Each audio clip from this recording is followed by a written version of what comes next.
Orang perlu baca kitab suci itu. Orang perlu mendengar kitab suci itu. Baca dengan baik dan benar secara jelas. Karena itu di dalam gereja kita juga para lektor, pembaca kitab suci itu memang dipersiapkan dengan sungguh-sungguh.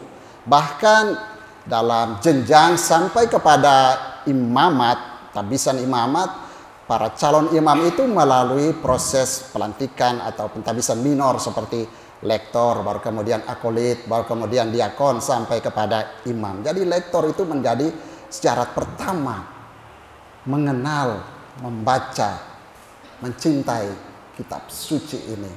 Jadi menjadi lektor, Bapak Ibu, kalau yang nanti menjadi lektor hari ini bilang, persiapkanlah dirimu.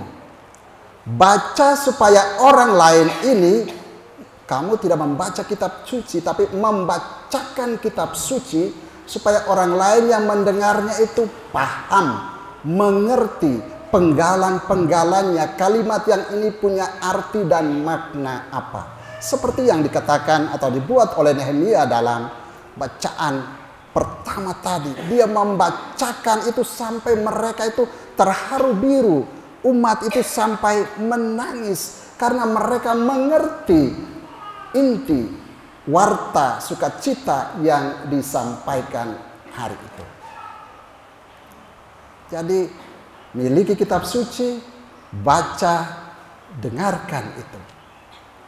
Tetapi kemudian yang kedua adalah apa yang kita baca dan kita dengarkan itu perlu kita imani, perlu kita hidupi, perlu kita integrasikan menjadi bagian kehidupan kita.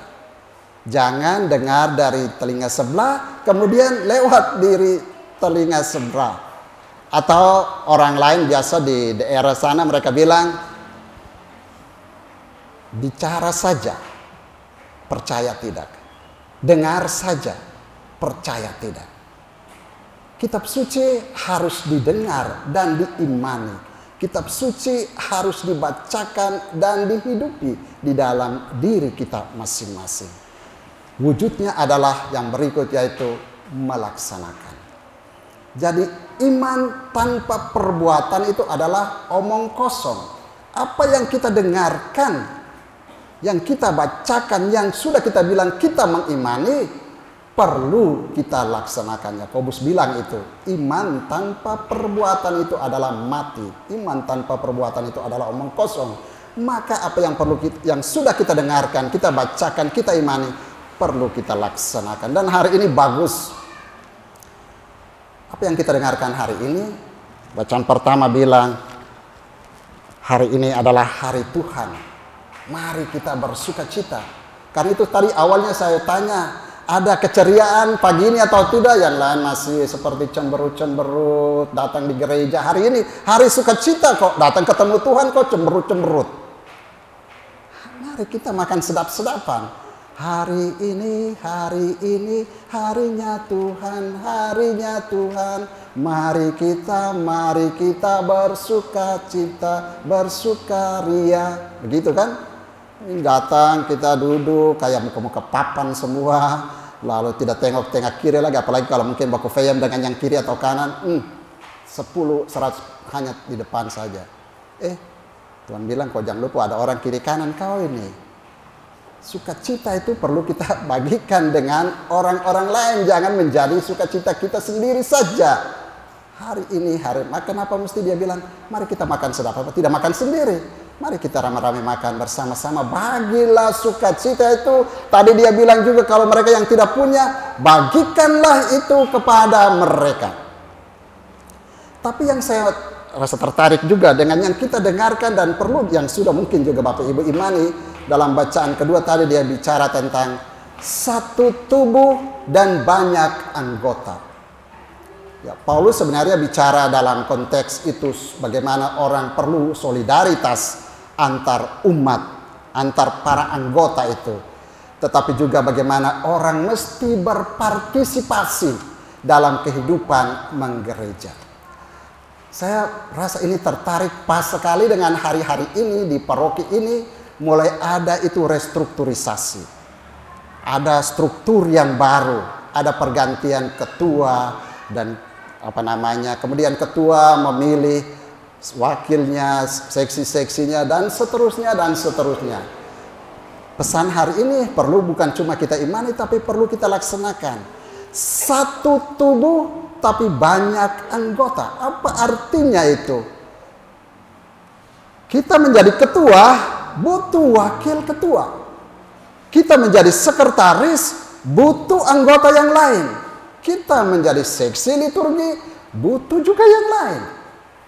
Kita satu tubuh dan banyak anggota itu mengandaikan tentang solidaritas, tetapi juga mengandaikan tentang perlunya kerjasama, saling melengkapi satu dengan yang lain.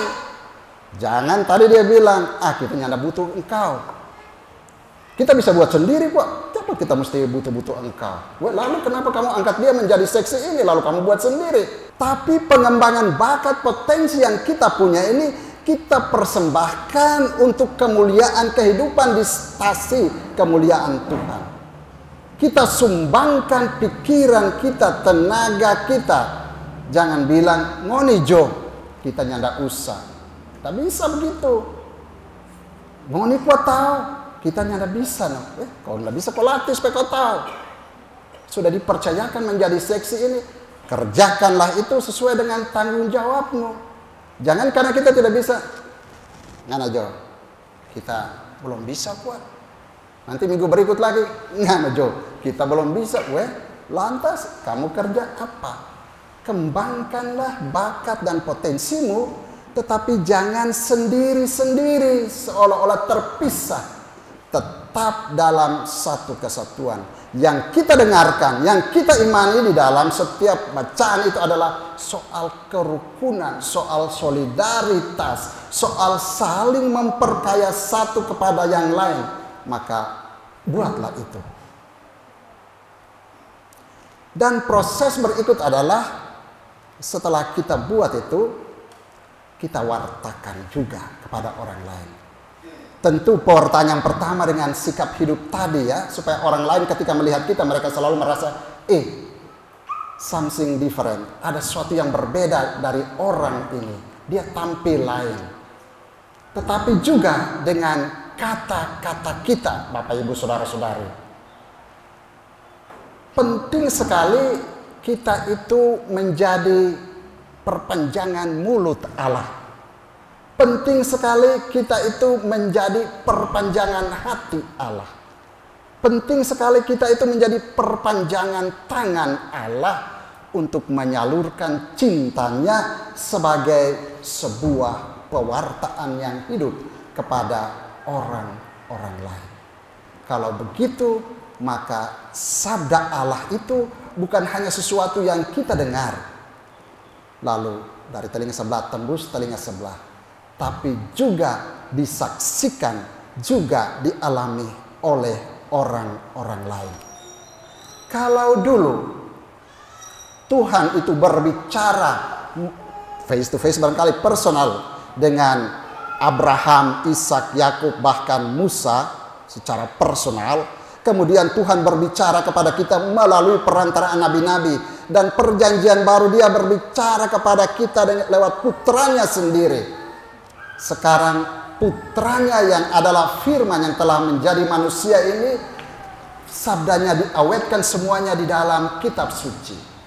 Maka Bapak Ibu, ketika kita hari ini merayakan atau memperingati hari Minggu Sabda Allah ini, kitab suci tidak hanya sebagai sebuah pedoman hidup bagi kita, tapi kitab suci harus sungguh-sungguh menjadi sebuah media, sebuah sarana Tuhan berbicara kepadamu.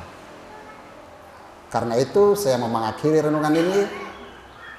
Mari miliki kitab suci, baca, dengarkan, renungkan, imani itu, laksanakan itu, dan wartakan. Karena apa yang kamu baca dan kamu dengar, itulah yang kamu imani dan kamu hidupi. Dan apa yang kamu imani dan kamu hidupi, itulah yang kamu lakukan. Dan apa yang kamu lakukan, itulah yang kamu wartakan. Tuhan memberkati kita sekalian.